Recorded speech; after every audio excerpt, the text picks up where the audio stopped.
bueno, vamos a ir a la palabra del Señor, por favor. Vamos a ir a la palabra del Señor. En el libro de los jueces, vamos al libro de los jueces, en el capítulo 2 del libro de los jueces. Y daremos lectura del verso 7 al verso 14. Jueces capítulo 2, del verso 7 al verso 14. Bien, Jueces 2, verso 7 al verso 14. Bien, ¿todos listos con la palabra del Señor? Muy bien. La palabra del Señor dice de la siguiente manera: y el pueblo había servido a Jehová todo el tiempo de Josué y todo el tiempo de los ancianos que sobrevivieron a Josué, los cuales habían visto todas las grandes obras de Jehová que él había hecho por Israel. Pero murió Josué, hijo de Nun, siervo de Jehová, siendo de 110 años. Y lo sepultaron en su heredad en Timnat-Sera, en el monte de Efraín, al norte del monte de Gaas. Y toda aquella generación también fue reunida a sus padres. Y se levantó después de ellos otra generación que no conocía a Jehová, ni la obra que él había hecho por Israel. Después los hijos de Israel hicieron lo malo ante los ojos de Jehová y sirvieron a los Baales. Dejaron a Jehová, el Dios de sus padres, que los había sacado de tierra de Egipto, y se fueron tras otros dioses, los dioses de los pueblos que estaban en sus alrededores, a los cuales adoraron y provocaron a ira a Jehová. Y dejaron a Jehová y adoraron a Baal y a Astarot. Y se encendió contra Israel el furor de Jehová, el cual los entregó en manos de robadores que los despojaron y los vendió en manos de sus enemigos de alrededor, y no pudieron ya hacer frente a sus enemigos. Bien, hasta ahí la lectura. Acompáñeme a orar, por favor.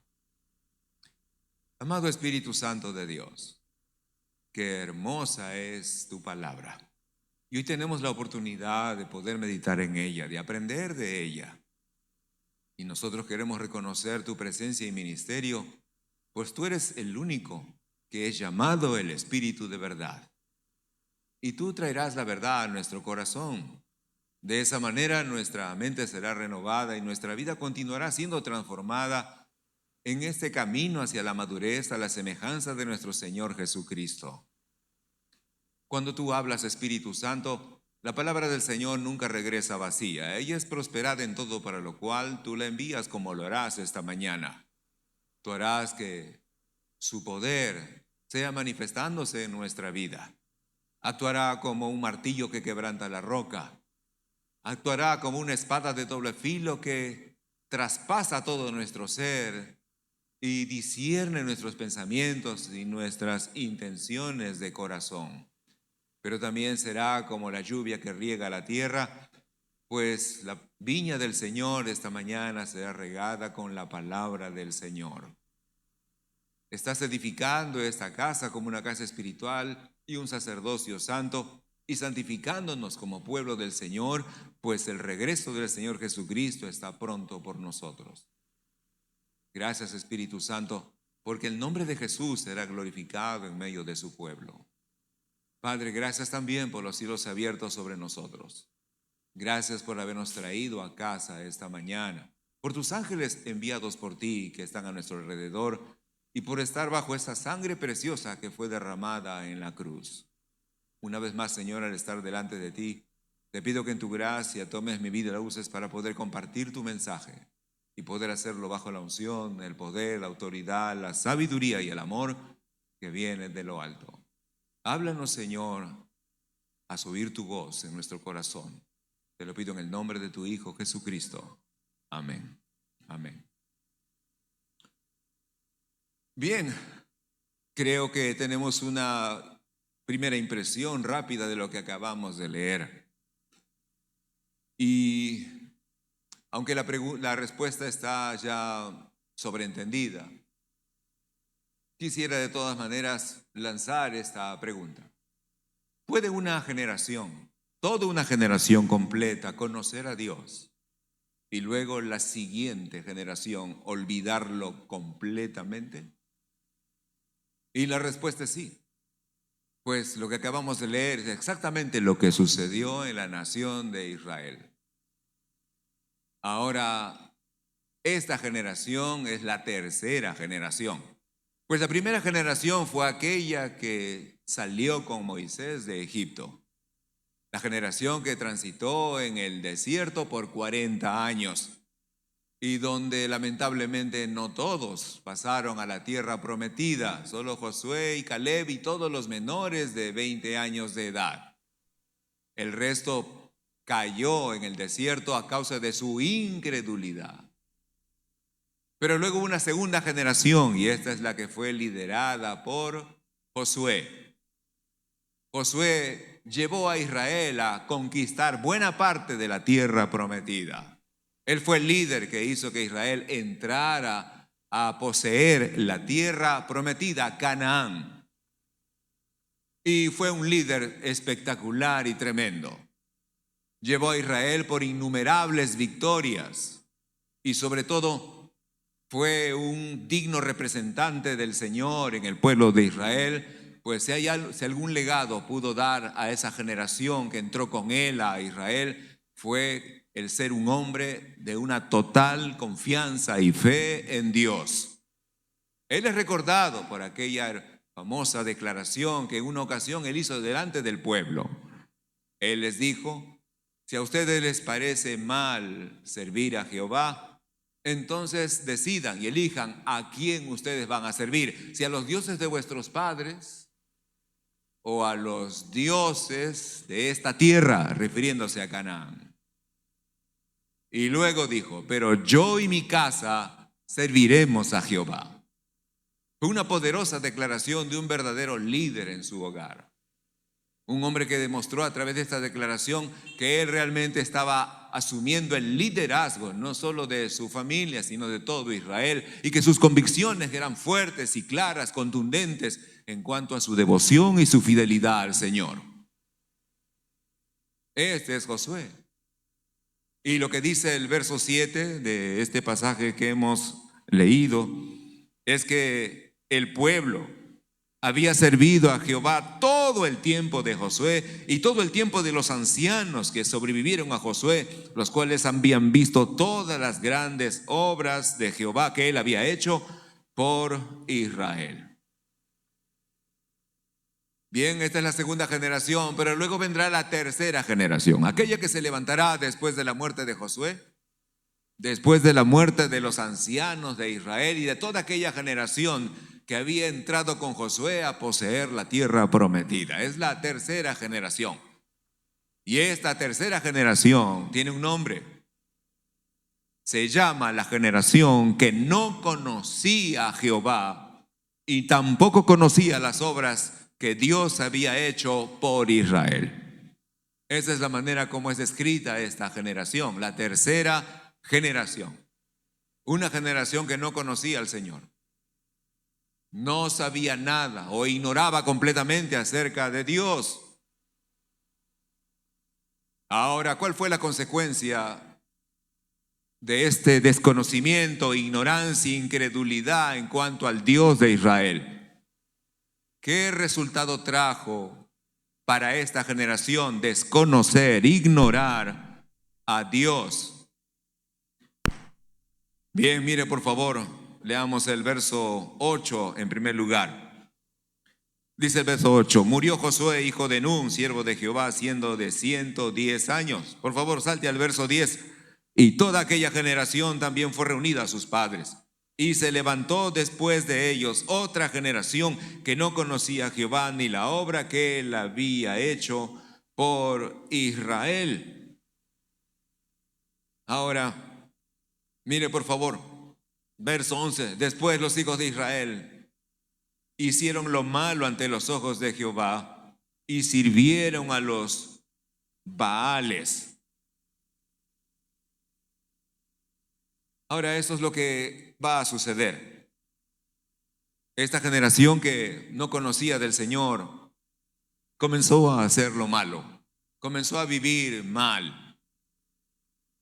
Y lo que es peor, ellos se entregaron a la idolatría, se fueron hacia otros dioses y comenzaron a adorar a los dioses de los pueblos que estaban alrededor de Israel, los pueblos paganos. Y ellos sencillamente comenzaron a rendirle culto, comenzaron a participar de sus rituales paganos y demoníacos. Comenzaron a vivir en el pecado y se entregaron completamente a la idolatría. Y comenzaron a adorar otros dioses. Ahora eso es terrible para una nación que ha experimentado el poder de Dios, un poder que los ha liberado y los ha guiado y está cumpliendo la promesa que les dio. Los ha introducido a la tierra prometida. Ahora resulta que esta generación le está dando completamente la espalda a Dios. Ellos comenzaron a hacer lo malo, ellos comenzaron a adulterar espiritualmente. Y lo que dice el verso 11 es que lo hicieron delante de los ojos de Jehová. ¿Y por qué él lo describe así? ¿Por qué delante de sus ojos? Bien, esto es una forma de describir el grado ofensivo que fue para Dios que ellos comenzaran a adorar a otros dioses. Es decir, ya es bastante malo y pecaminoso que un hombre casado, una mujer casada adultere. Pero es mucho más ofensivo si el adulterio es cometido delante de los ojos del cónyuge. Y eso es lo que se refiere cuando dice aquí que fue hecho delante de los ojos de Jehová. Ahora mire por favor el verso 12. Dice el verso 12: dejaron a Jehová, el Dios de sus padres, que los había sacado de la tierra de Egipto, y se fueron tras otros dioses, los dioses de los pueblos que estaban a sus alrededores, a los cuales les adoraron y provocaron a ira a Jehová. Ahora, quiero que note el verso 13: y dejaron a Jehová y adoraron a Baal y a Astarot. Bien, no solamente hicieron lo malo, en realidad ellos copiaron todas las costumbres que tenían los pueblos paganos a su alrededor. Ellos fueron influenciados por todos esos pueblos y la forma de vida que ellos tenían y los dioses que ellos adoraban. Y todos sabemos que cuando una vida vive fuera de los principios y los mandamientos del Señor, el pecado simplemente hará su aparición en todas sus formas. Y toda persona que desconoce al Señor, desconoce los mandamientos del Señor, ignora a Dios, con mucha facilidad será arrastrado por las costumbres del mundo, por la gente que no teme a Dios y no conoce a Dios. En realidad, la influencia que estos pueblos ejercieron sobre Israel, sobre esta generación, es la misma que el mundo ejerce sobre nuestros hijos. Y si ellos no tienen el conocimiento del Señor, como esta generación, sencillamente adoptarán sus costumbres, adoptarán su lenguaje, adoptarán su vestimenta, adoptarán sus formas, adoptarán su carácter, adoptarán su manera de pensar en cuanto a la vida, la juventud, los padres. Todo eso sencillamente lo adoptarán, comenzarán a formar parte de ellos. Y esto sucedió con esta tercera generación de Israel. Y si usted lee el capítulo 3, versos 5, 6 y 6, dice que también comenzaron a casarse con gente de estos pueblos paganos. Los padres entregaron a sus hijas a maridos inconversos y los jóvenes comenzaron a tomar mujeres de estos pueblos paganos. Comenzó a haber una contaminación completamente. Y todo esto porque esta generación no conocía al Señor.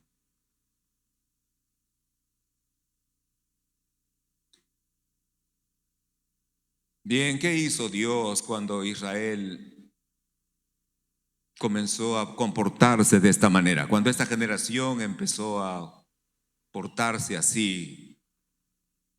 Mire el verso 14. Dice el verso 14: y se encendió contra Israel el furor de Jehová, el cual los entregó en manos de los robadores que los despojaron y los vendió en manos de sus enemigos de alrededor, y no pudieron ya hacer frente a sus enemigos. Bien, ¿qué hizo Dios? Bien, simplemente comenzó a enviar su juicio sobre ellos y comenzó a castigarlos y comenzó a permitir que cayeran en esclavitud y sirvieran a otros de esos pueblos paganos. Envió gente que les robaban lo que tenían y finalmente los esclavizaron, y esta generación entró en un círculo vicioso porque Dios los castigaba. Luego ellos se arrepentían, luego Dios los liberaba y ellos volvían a pecar. Ese fue un círculo vicioso en el libro de los Jueces. Y es por causa de que ellos se entregaron a adorar a otros dioses, y hay dos dioses que se mencionan muy específicamente. Uno es Baal y el otro es Astarot. Dos dioses. Ahora Baal, en el territorio de Canaán, era el dios que se creía que señoreaba el clima. Era el dios que enviaba la lluvia sobre la tierra, y eso le hacía mucho bien a los sembríos. Esas culturas, esos pueblos estaban dedicados principalmente a la agricultura. Así es que era una creencia de que Baal era quien estaba al frente del clima. Si adoraban a Baal, entonces Baal enviaría su lluvia, y entonces todos los sembríos crecerían y habría abundancia de cosecha. Y los animales del campo tendrían que comer. Y si hay abundancia de cosecha y los animales comen y engordan, entonces se están enriqueciendo, están prosperando. Baal representaba todo eso: la prosperidad, la riqueza, el bienestar, la abundancia material. Y este es uno de los dioses a los cuales nuestros hijos podrían ser arrastrados en algún momento, donde el dinero, la fama, el éxito, el poder se convierta para ellos en algo mucho más importante, en un verdadero objetivo en su vida, dejando a Dios de lado, creyendo que la iglesia y la fe es solo un estorbo para prosperar en la vida, creyendo que es más importante estar haciendo negocios y ganando dinero que congregar o pasar un tiempo a solas con Dios en su habitación leyendo su palabra y orando. Baal representaba para Israel todo eso: riqueza, bienestar, abundancia. Eso era Baal. Pero el otro nombre, Astarot, era una diosa. Era la diosa del amor y la sexualidad. Era la diosa que tenía sacerdotisas, que eran unas prostitutas. Sus rituales consistía en relaciones sexuales abiertas al pie de esa imagen de Astarot. Y sin duda alguna, el sexo es otro de los dioses que atrapa a nuestros jóvenes y niños. Y aquí están Baal y Astarot, representando lo que hoy hay en el mundo y lo que captura la mente y el corazón de nuestros jóvenes, porque de niños nadie les enseñó, les entregó el conocimiento de Dios. Nadie tuvo interés. Y hay toda una generación que crece y que está creciendo sin el conocimiento de Dios, como esta generación.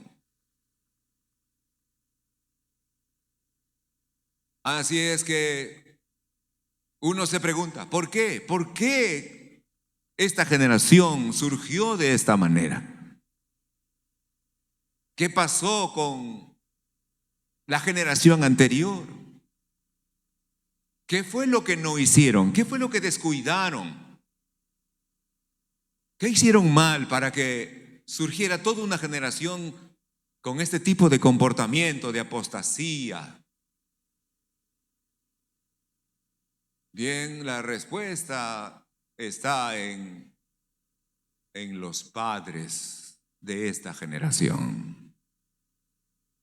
Los padres de esta generación no hicieron lo que tenían que haber hecho con sus hijos. Mire por favor Deuteronomio capítulo 6.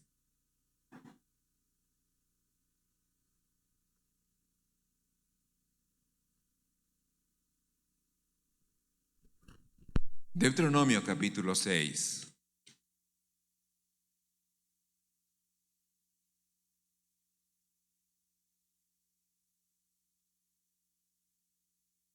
Leamos por favor del verso 4 al 9. Deuteronomio 6, verso 4 al 9.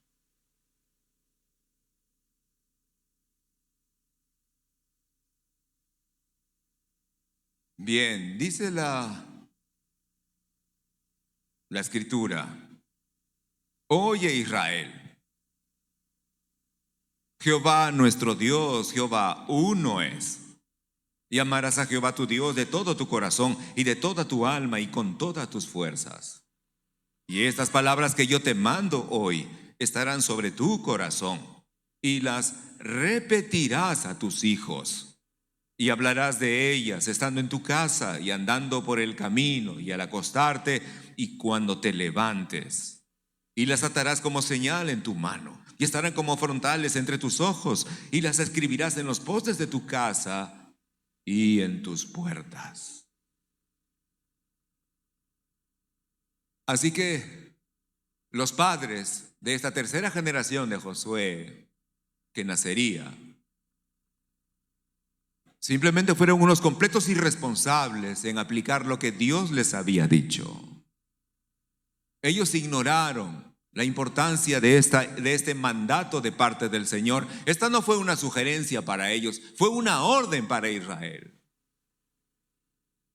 Los padres eran los responsables de dar a conocer a la siguiente generación, a sus hijos, acerca de quién es Dios, qué es lo que había hecho por Israel, cómo los había liberado de Egipto. A ellos se le encomendó esta responsabilidad. Y por alguna razón no lo hicieron cuando estuvieron en Canaán. No lo hicieron. Le dieron o no le dieron la importancia de vida. Sencillamente menospreciaron este mandamiento. Les pareció irrelevante, sin importancia. Eso de estar enseñándole acerca de Dios y acerca de la palabra de Dios a nuestros hijos, tal vez pensaron, bien, es más importante para ellos que estudien bien, que se preparen y que estén del colegio, que vayan de repente a alguna academia deportiva, que hagan un deporte, que hagan gimnasia, fulbito, que inviertan su tiempo en cosas provechosas para su conocimiento intelectual y su salud física. Eso de estar enseñándoles la palabra de Dios, ya después será, más adelante conocerán de Dios. No es lo que Dios indicó. Él dijo a los padres claramente: debes hacerlo inmediatamente con tus hijos. Debes hacerlo cuando estés en casa. Debes hacerlo cuando te sientes a la mesa con ellos. Debes hacerlo cuando estés andando por el camino. Debes hacerlo cuando te acuestes. Debes hacerlo cuando te levantes. Debes enseñarles a tus hijos acerca de Dios y de lo que Dios ha hecho en tu vida. Si tú andas diciendo que eres un cristiano, cuéntale a Dios entonces lo que Dios ha hecho por ti y en ti. Cuéntale las obras de Dios en tu vida y enséñale las palabras del Señor. Dice, se las repetirás continuamente, hablarás con tus hijos acerca de mis palabras. Si no quiere ver a sus hijos perdidos más adelante, como esta tercera generación de Josué, será mejor que usted tome con seriedad en transmitir la fe en Dios al corazón de sus hijos. Usted escuchará por ahí personas que dicen, bien, yo no le hablaré a mi hijo de ninguna religión, que ellos crezcan. Cuando ellos tengan madurez, cuando ellos por sí mismos sepan tomar decisiones, ellos elegirán qué religión quieren seguir. Es ridículo eso. No es lo que Dios dijo. Dios no dijo, bien, deja que tus hijos crezcan. Y cuando ya sean grandes, que ellos se den cuenta qué religión quieren tomar para su vida. No, dijo, le enseñarás a tus hijos. Se las repetirás. En tu casa. Escuche, la mejor escuela, la escuela más importante donde nuestros niños deben aprender acerca de Dios y de las obras de Dios, No es nuestra red de niños, es el hogar, es la familia. Ningún padre puede evadir esta responsabilidad. Sencillamente usted no puede traer a sus niños, en el mejor de los casos, cada domingo y en casa, pasar los 6 días de la semana sin hablar de Dios, sin enseñarle acerca de Dios. No es responsabilidad de la iglesia, es responsabilidad en cada familia de los padres. Por eso debemos luchar porque la familia sea preservada. Esto que acabamos de leer describe una familia, un hogar, como Dios lo ordenó, papá y mamá y los hijos. Y allí, en esa escuela, en ese hogar, los hijos, desde muy temprana edad, deben comenzar a escuchar, a saber y a pensar correctamente acerca de Dios. No cualquier cosa acerca de Dios, correctamente acerca de Dios.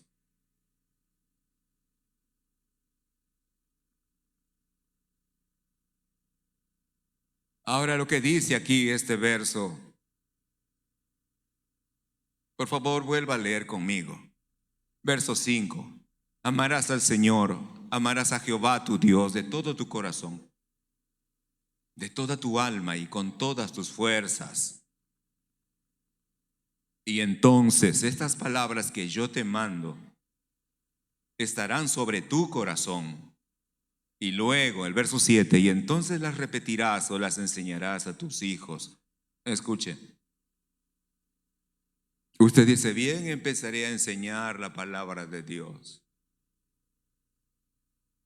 Mas lo que dice el verso anterior, el 6, dice que primero las palabras del Señor deben estar en tu corazón. Y lo que dice luego atrás, el 5, dice que primero debes amar a Dios. Así que este es el orden. Un verdadero creyente, un verdadero padre o madre en su hogar, primero ama a Dios. Segundo, pone las palabras de Dios en su corazón. ¿Sabe qué significa eso? Significa que usted no solamente sabe de Biblia, usted vive la palabra de Dios. Por eso dice, lo pondrás en tu corazón. La palabra de Dios debe estar en el corazón. Eso significa entonces que la palabra de Dios está siendo vivida por ese hombre o mujer, por ese padre o esa madre. No es alguien que sencillamente dice, bien, yo conozco la Biblia, sé muchas historias y te puedo recitar algunos pasajes de la Biblia, pero su vida es totalmente incongruente con lo que afirma saber.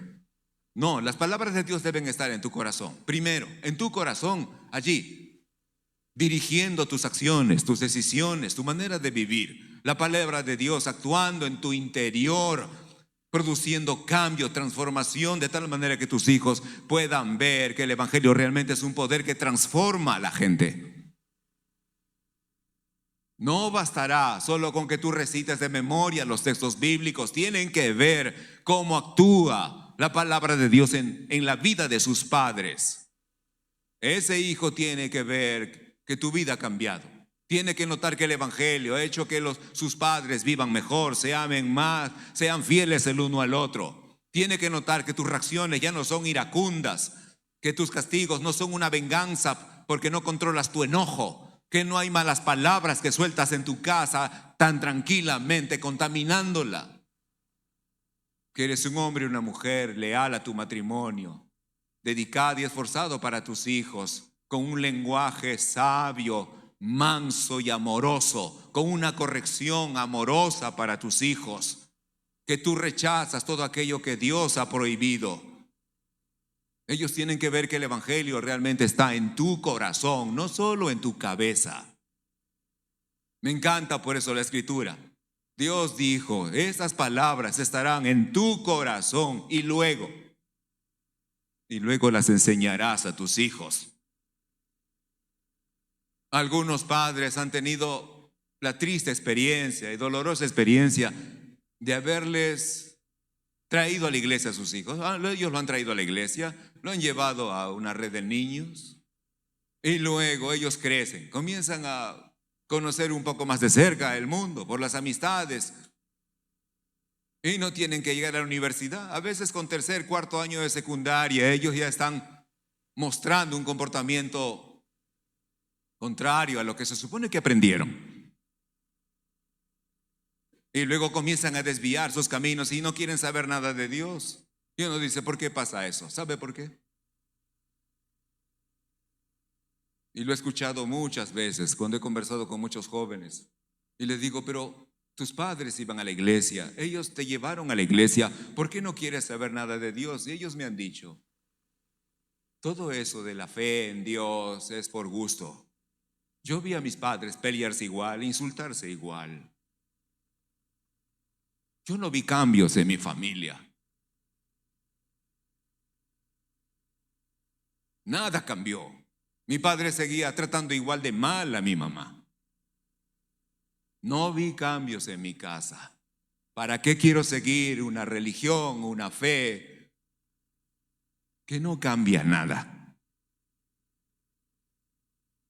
Así que primero debes amar a Dios. Segundo, debes guardar las palabras del Señor en tu corazón para que moldee tu vida. Y tercero, entonces sí enseñarás con autoridad.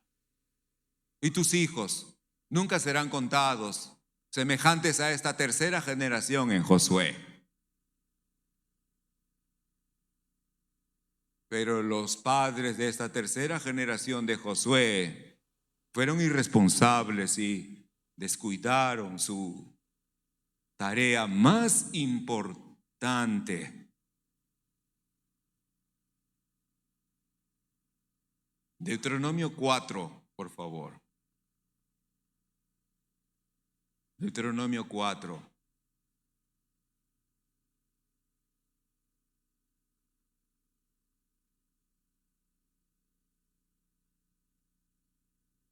Leamos el verso 9.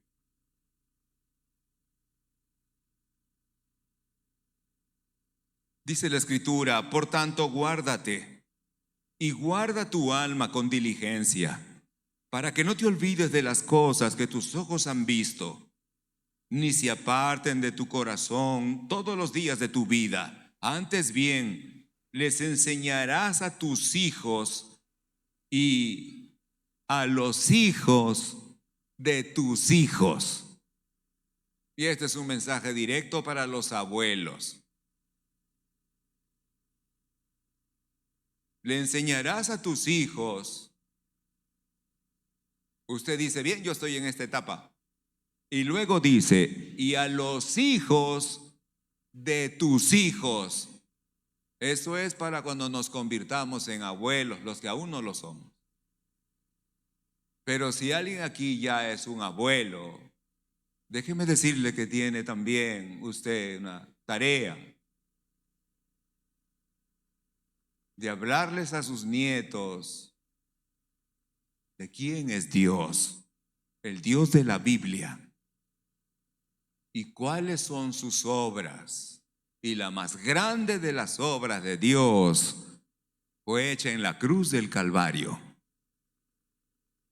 La obra redentora, la obra de salvación.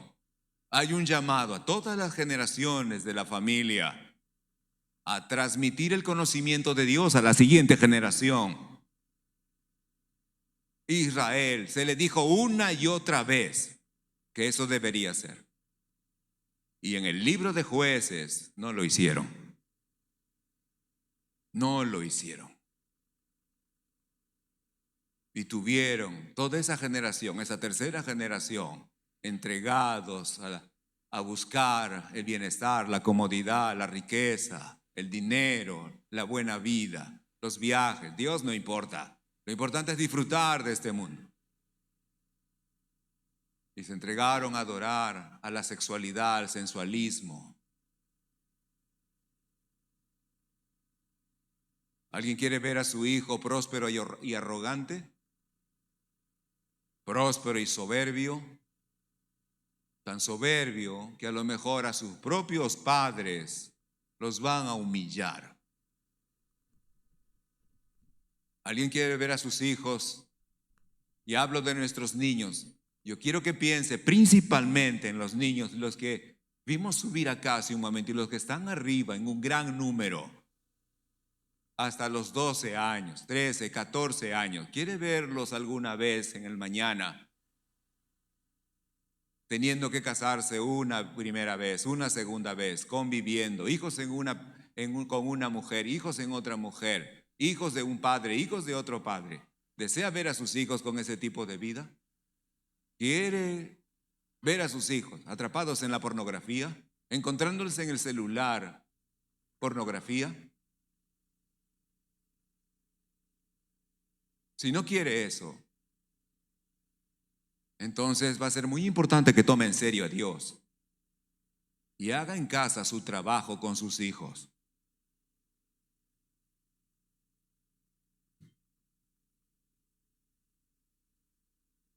Bien, hemos leído el Antiguo Testamento. Vamos al Nuevo Testamento. Vamos al Evangelio de Mateo. Al capítulo 19 de Mateo.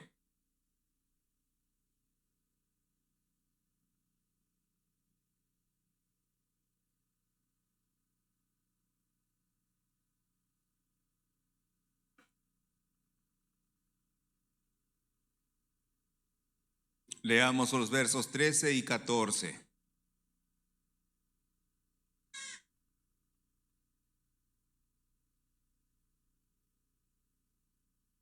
Dice la Escritura, Mateo 19, versos 13 y 14. Entonces le fueron presentados unos niños para que pusiese las manos sobre ellos y orase.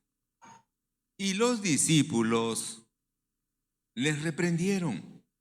Pero Jesús dijo: dejad a los niños venir a mí y no se lo impidáis, porque de los tales es el reino de los cielos. Bien, ahora escúcheme, por favor. Jesús está en algún lugar de Israel, de Jerusalén. Y unos padres tienen a bien, consideran, llevar a sus hijos hacia Jesús. Así que los padres están acercando a sus niños a Jesús. De pronto los discípulos comienzan a reprender a los padres. Llévate a tu hijo, no molestes al maestro, lo que acabamos de ver hace un momento aquí. Los discípulos comienzan a reprender a esos padres que están llevando a sus hijos al Señor. Jesús, al ver esta acción de sus discípulos, les dice: un momento.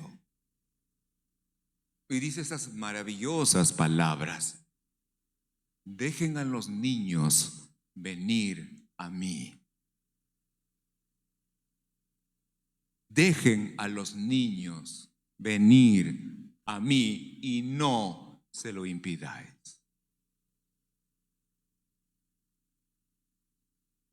Jesús está interesado en sus hijos y en sus nietos. Los quiere cerca de Él. No le impidas a tus hijos que vengan y se acerquen a Jesús. Y lo primero que tienes que hacer, pues tú preguntas: ¿y cómo llevo a mis hijos a Jesús? La manera y el camino para llevar a tus hijos a Jesús es a través de su palabra. A través de la palabra del Señor, tú estás llevando a tus hijos a Jesús. Y cuando tú tienes a bien traerlo, por lo menos una vez a la semana, los domingos, a la red de niños, estás acercando a tus niños a Jesús, porque la palabra del Señor es enseñada ahí arriba. No le impidas a tus hijos acercarse a Jesús. Tu tarea principal es en tu casa. Pero luego puedes tomar la ayuda que la iglesia te puede dar. Te da. Trae a tus niños para que por lo menos aquí también escuchen la palabra de Dios. Y de esa manera ellos estarán acercándose a Jesús. Hace un momento la pastora decía los testimonios de niños que han venido. Y ahora otros dicen, ¿cuánto ha cambiado este niño desde que viene a la iglesia? En realidad, no es la iglesia, es la palabra de Dios. Pero no le impidas a tus hijos acercarse a Jesús. No los prives, no los alejes. Enséñale cuán importante es Jesús para ti y para ellos. No le hagas creer que más importante es tener un mueble nuevo en la sala. No le enseñes que más importante es ir a hacer deporte que venir a leer y a escuchar la palabra de Dios. Porque si ellos ven que tú disfrutas mucho más un viaje, disfrutas mucho más un artefacto nuevo, un celular nuevo, disfrutas mucho más la calle y los amigos y el deporte que Jesús, le estarás enviando un mensaje, le estarás diciendo, Jesús no es tan importante como piensas. Otras cosas son mucho más importantes que Jesús. Jesús está diciendo, dejen que los niños, dejen que sus hijos se acerquen, vengan a mí. No se lo impidan.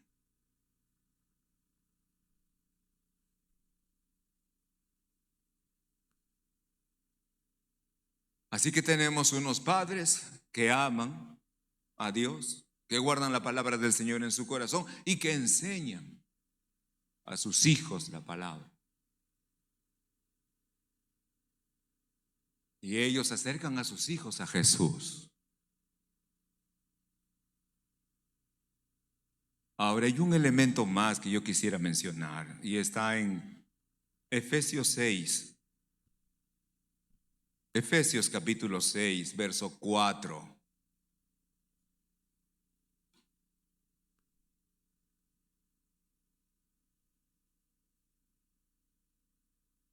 Efesios 6, verso 4.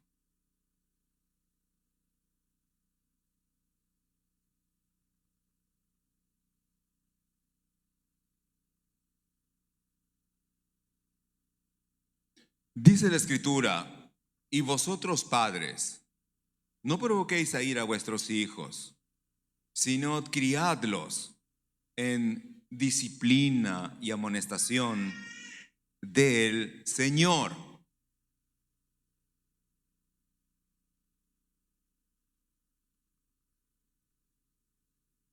Así que teniendo en cuenta lo primero, usted es un padre, una madre que ama a Dios, que vive la palabra de Dios y enseña la palabra de Dios. Este elemento se hace importante. ¿Cuál es? Debe usted hacer uso de su posición como padre o madre. Me refiero a la autoridad que usted tiene en casa. Y debe usar esa autoridad para poder corregir a sus hijos y disciplinarlos. Debe hacerlo con sabiduría, debe hacerlo con amor, pero debe hacerlo. No sea usted de aquellos padres que han perdido la autoridad en su casa, que dicen, ya no puedo con este niño, ya no.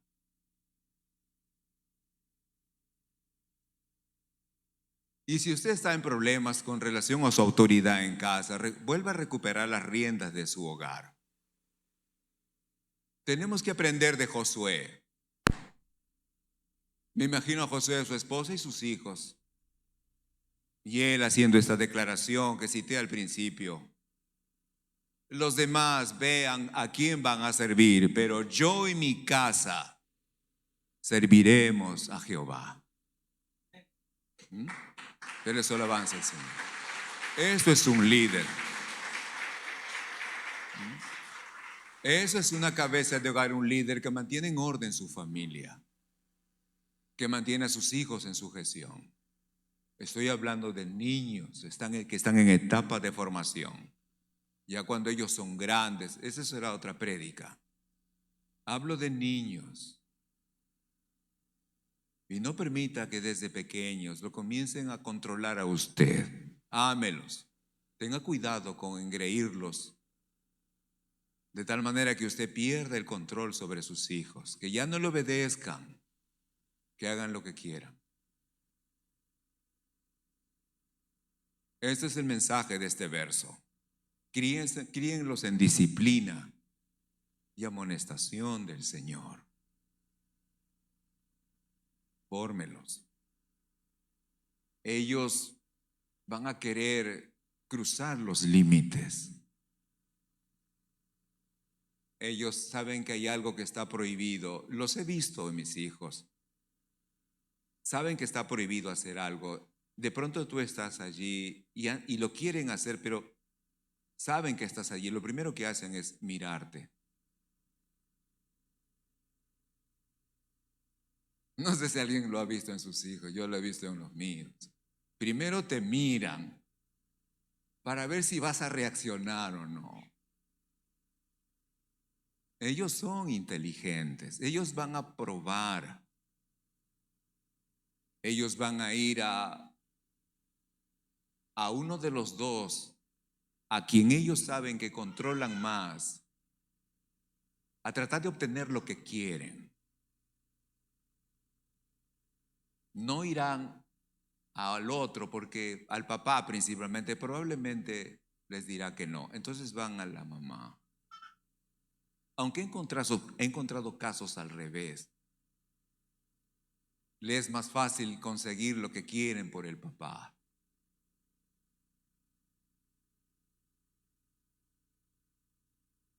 Bueno, tal vez algunos casos ameriten una consejería. Pero hay algo importante. Los padres deben ser uno delante de sus hijos. Deben comportarse como uno solo. Deben ponerse de acuerdo de la manera como van a criar a los hijos. No pueden estar divididos, porque un hogar dividido no permanecerá. No puede un papá y una mamá estar continuamente en conflicto porque uno quiere complacer al hijo y el otro no. A uno le parece que debe ser castigado porque no obedeció y no verá televisión y el otro sencillamente aparece y dice, déjalo que vea. Y comienzan a discutir delante del niño. ¿Quién ganará? El que grita más. Eso le hace daño a sus hijos. Sean uno. Y si tiene dudas, antes de conceder algo, pregunte a su cónyuge.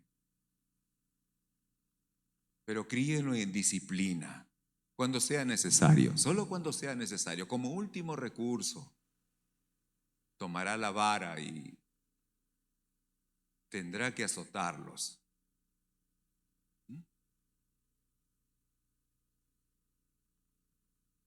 Pero hágalo porque los quiere corregir, no porque quiere desahogar su cólera. Pero tiene que hacerlo, solo cuando sea necesario. Y si hace bien su trabajo desde sus niños pequeños, solamente lo hará hasta los 12 años. Procure no hacerlo 14, 15, 16, 17. Ya no se obtiene el mismo resultado y a veces hay ciertos peligros. Así que si hace bien su trabajo desde que son pequeños, se ahorrará muchas cosas, muchos malos momentos cuando estén más grandes. Y la mejor manera de hacerlo es como dice el Señor: dejen que los niños vengan a mí.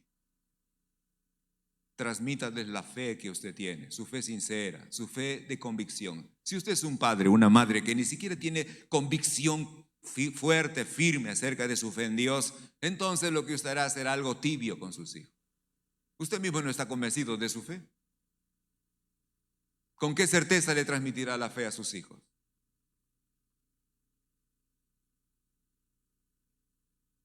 Así que necesita mantener el orden en casa. Es la voluntad de Dios que la familia preserve, que la familia se preserve y que la fe pueda continuar a la siguiente generación. El conocimiento de Dios debe ser sembrado en el corazón de nuestros hijos.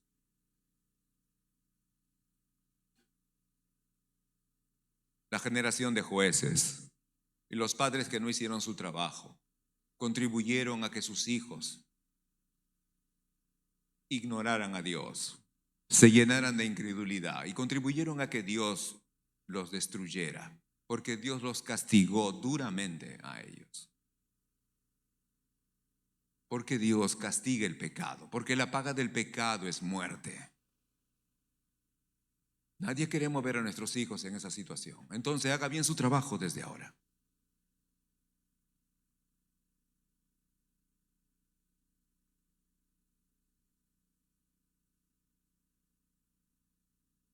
Nosotros, los padres cristianos, tenemos el deber de enseñar a nuestros hijos sobre Dios. Y tenemos el deber de enseñarles quién es Jesús y qué es lo que hizo por nosotros en la cruz del Calvario.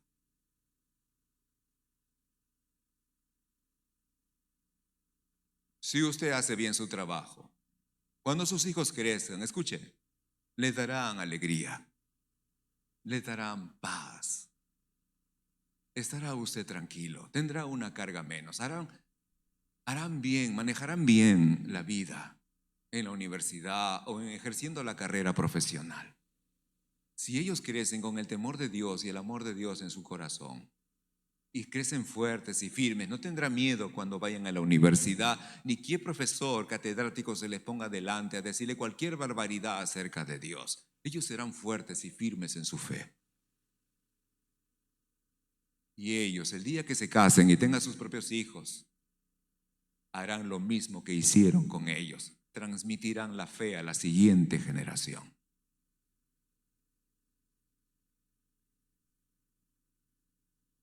Espero que usted tenga ese objetivo. ¿Con cuántos de aquí el Señor ha empezado la primera generación? ¿Hay alguien aquí que es la primera generación? ¿Nunca antes de usted hubo creyentes en su familia? Ah, mire, ¿cuántas manos se levantan? Ah, sí, también soy de la primera generación. Estoy asegurándome de que no se interrumpa en ninguna generación venidera la fe que el Señor puso en mi corazón un día. Haga lo mismo y vivirá feliz viendo los hijos que la palabra de Dios va a edificar. Amén. Amén. Delos alabanza al Señor. Gloria a ti, Jesús. Aleluya. Por favor, lo invito a ponerse de pie.